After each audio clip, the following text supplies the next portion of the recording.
बिना कोसी भराई ना, ए जी आई ना आई ना आई ना, रौरा बिना कोसी भराई ना।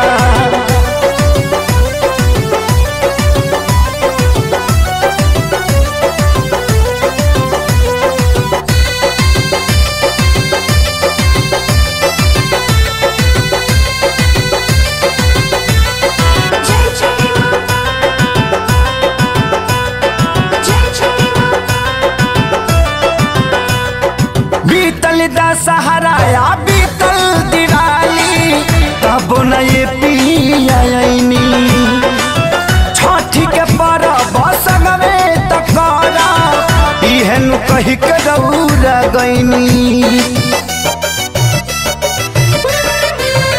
हाँ बीतल दशहरा या बीतल दिवाली तब न ये पियानी, छठी के परब संगमे तकरा इहन कही के रौरा गईनी।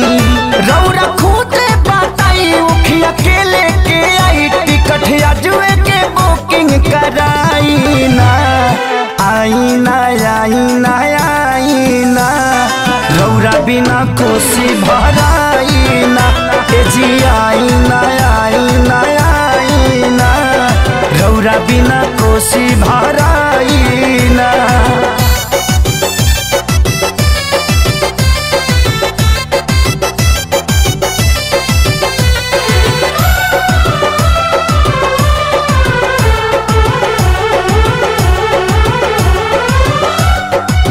जेठ जेठानी देवर देवरानी जोड़ी बना के घाट जई है, का हम कहब सभे के हो पूछी तोहर पिया कब है।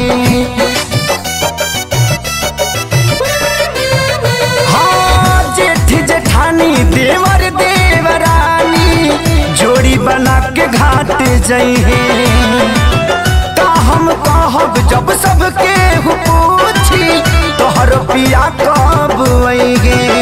बारे सुन प्यार लाल आशीष पर न खुशहाल दिलिया जाद के सारी मर दुखाई ना, आई ना आई ना आई ना, रौरा बिना कोसी भराई ना, ए जी आई ना आई ना आई ना, रौरा बिना कोसी भराई ना।